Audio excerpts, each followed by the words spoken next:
ઘરેથી ફોન આવી ગયો તો એને ઘરે નથી જવું જોઈએ. એક બિલ્ડિંગ છે ને, એક બિલ્ડિંગ આ મંદિરથી ઊંચી છે નહીં. અને આ મંદિરની ખાસિયત માનવામાં આવે.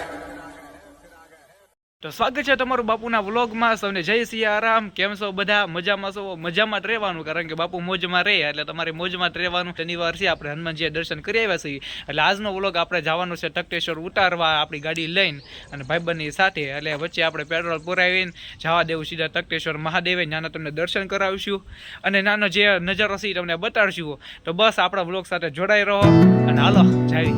બધી જગ્યાએ તો આપણે આપણી સાયકલ લઈને જઈએ છીએ, પણ સાયકલમાં ખરાબ આવી ગયો છે એટલે આપણે આપણી ગાડી લઈને જવાનું છે. તો હાલો જઈએ. તો ચાલો શરૂ કરીએ.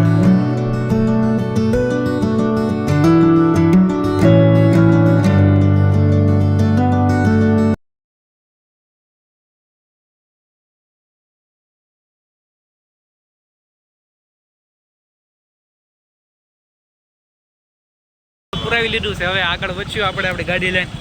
ફાઇનલી અમે તો પોગી ગયા સહી સાહેબ લઈ લેવી અને જો સામેની સાઈડ આપણે જવાનું છે. ગાડીને પાર્કિંગમાં મૂકીને હવે જો આ સામેની સાઈડ આપણે ઉપર જવાનું છે. ત્યાં છે તખતેશ્વર મહાદેવનું મંદિર, ઉપર જવાનું છે આપણે સાઈડ અહીંથી. જો અહીંથી ઉપર છે જવાનું છે આપણે, અહીંથી ઉપર ના તખતેશ્વર મહાદેવનું મંદિર છે. અને આ તરાનો જો આજુબાજુનો આવો નજારો છે મંદિરનો, આ તરાનો. અને આખો આ ઢાળ ચડીને ઉપર આમ કે ને પહાડ હતો ત્યાં મંદિર બનાવેલું છે. હાલવાનું ચાલુ છે.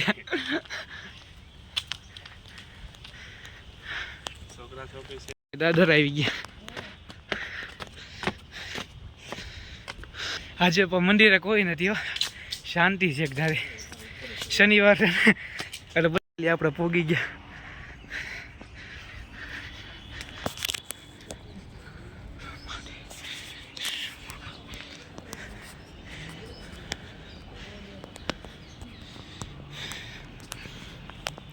જોવા છે તખતેશ્વર મહાદેવ.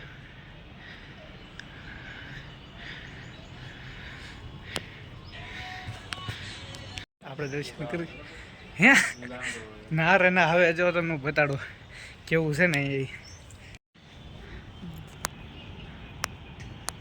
જો અમે દરિયો છે.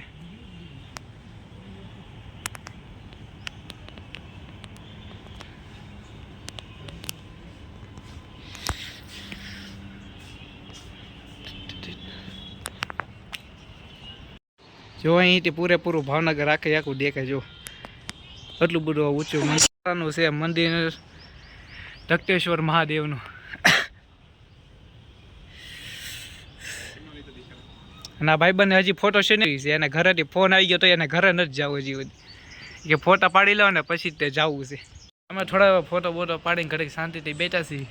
આ મંદિર વિશે થોડીક તમને હું વાત કરું. આ મંદિર તક્ષશિલા રાજાએ 1893માં બનાવ્યું હતું.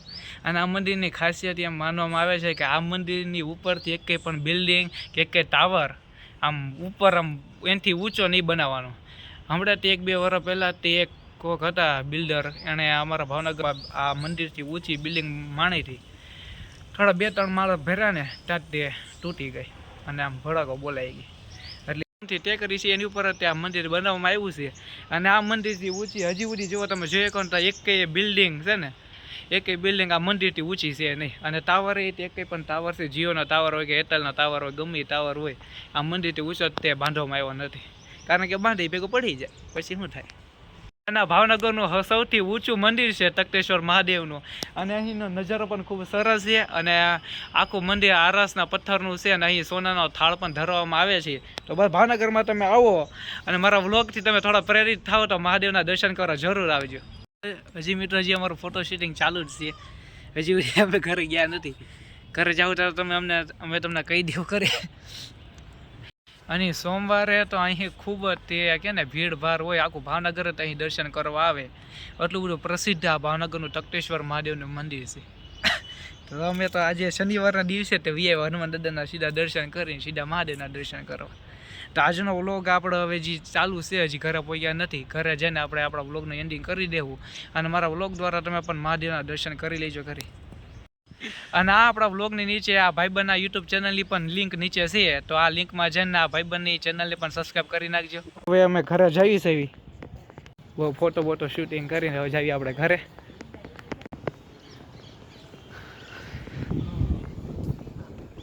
મહાદેવને આવજો કરીને આપણે ઉપડી ઘર બાજુ.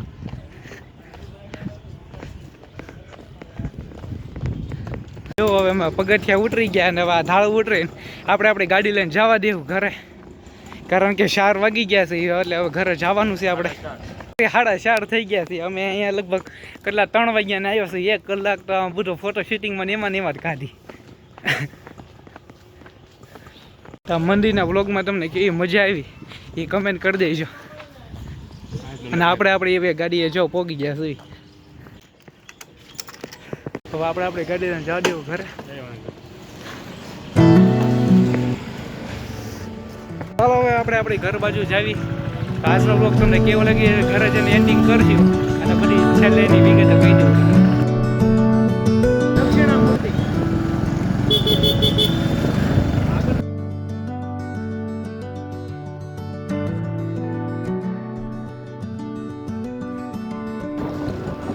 જો પાણીની ટાંકી આવી ગઈ. આપણે વિક્ટોરિયા પાર્કે દેખાડશે.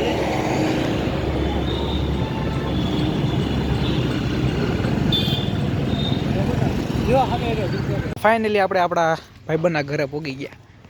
તો આજનો બ્લોગ આપણા ભાઈબંધના ઘરે પૂરો થાય છે અને આપણે તખતેશ્વર મહાદેવના દર્શન કર્યા. મારા બ્લોગ દ્વારા તમને પણ તખતેશ્વર મહાદેવના દર્શન કરાવ્યા. તો બસ મારા બ્લોગમાં જઈને ભોળાનાથના દર્શન કરી લેજો. અને ભાવનગર આવો તો તખતેશ્વર મહાદેવના દર્શન કરતા ભૂલતા નહીં. અને આપણે જે ભાઈબંધ આવ્યો હતો એને પણ યુટ્યુબ ચેનલ શરૂ કરી છે, તો એની યુટ્યુબ ચેનલની લિંક આપણા બ્લોગની નીચે છે, તો એ ચેનલમાં જઈને તેની ચેનલને સબસ્ક્રાઈબ. તો બસ હવે ફરી મળશું આપણે આપણા નેક્સ્ટ વિડીયોમાં. ત્યાં સુધી સૌને જય સિયારામ, આવજો.